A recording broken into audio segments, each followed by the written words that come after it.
Medinipur medical college হাসপাতালে মামনি রুই দাসের মৃত্যু হয়েছে সেপটিক শকে। মৃত্যুর প্রাথমিক কারণ হিসেবে চিকিৎসকরা বলছেন সেপটিক শকের কথা। যেখানে মেদিনীপুর মেডিকেল কলেজে প্রসূতি মৃত্যু ঘুরে তোলপাড় হয়ে গিয়েছিল রাজ্য, বিষাক্ত আরএল স্যালাইনের বিষয় সামনে এসেছিল।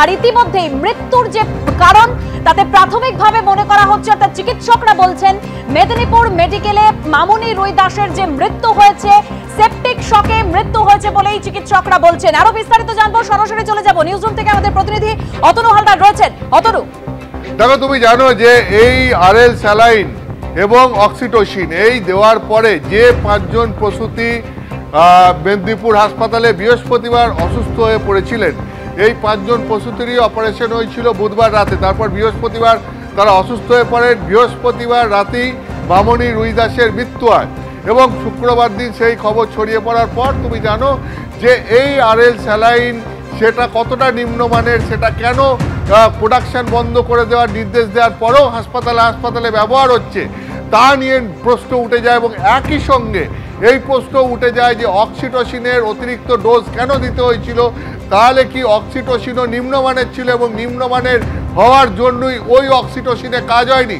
তো এই সমস্ত প্রশ্নগুলো একের পর এক উঠছিল, অর্থাৎ নিম্নমানের ওষুধকে কেন্দ্র করে প্রশ্ন উঠছিল। এবং তারপরে মামনি রুই দাসের মৃত্যুর কারণ হিসাবে চিকিৎসকরা প্রাথমিকভাবে যে কারণ উল্লেখ করেছেন সেটা হচ্ছে সেপটিক শকে তার মৃত্যু হয়েছে। চিকিৎসকরা বলছেন সেপটিক শকে মৃত্যু মানে ইনফেকশনের জন্য তার মৃত্যু হয়েছে, অর্থাৎ তার শরীরে ইনফেকশন ছড়িয়ে পড়েছিল এবং ইনফেকশন ছড়িয়ে পড়ার জন্যই তার বিভিন্ন অঙ্গ প্রত্যঙ্গে তার প্রতিক্রিয়া হয়, বিকল হয়ে যায় এবং তার জন্য মৃত্যু হয়েছে।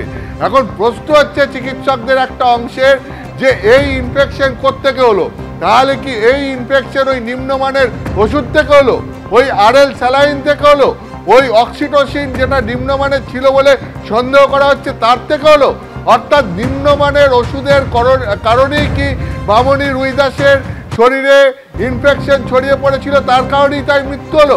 এবং যে 3 জন প্রসূতি এখন এসএসকেএম হাসপাতালে রীতিমতো সংকটজনক অবস্থায় রয়েছেন, তাদের সংক্রমণও কি এই নিম্নমানের ওষুধ থেকেই হয়েছে? যেহেতু চিকিৎসকরা প্রাথমিক কারণ হিসাবে, মৃত্যুর প্রাথমিক কারণ হিসাবে মামনি দাসের ক্ষেত্রে সেপটিক শক লিখেছেন, ফলে এই তত্ত্ব আরও জোরালো হচ্ছে।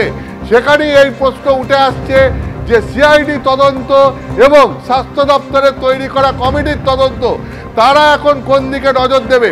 এই যে নিম্নমানের ওষুধের জন্যে এই জিনিস হচ্ছে এবং নিম্নমানের ওষুধ সরকারি হাসপাতালে দিনের পর দিন এইভাবে সরবরাহ হচ্ছে, এর পেছনে কি তাহলে স্বাস্থ্য দপ্তরের প্রভাবশালী কর্তাদের একটা অংশ রয়েছে?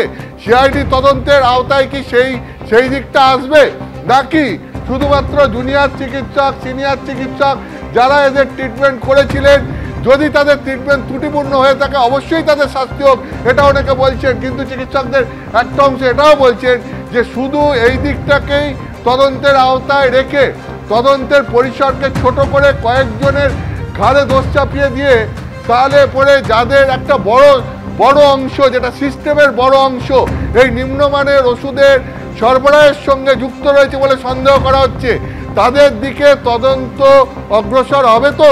তাদেরকে তদন্তের পরিসরের মধ্যে নিয়ে আসা হবে তো? এই প্রশ্নটাই এখন সব থেকে বড় করে উঠছে যে নিম্নমানের ওষুধ এবং সেই ওষুধ সরবরাহের পেছনে যে চক্র কাজ করছে সেই চক্রকেও তদন্তের আওতায় নিয়ে আসা হবে কিনা।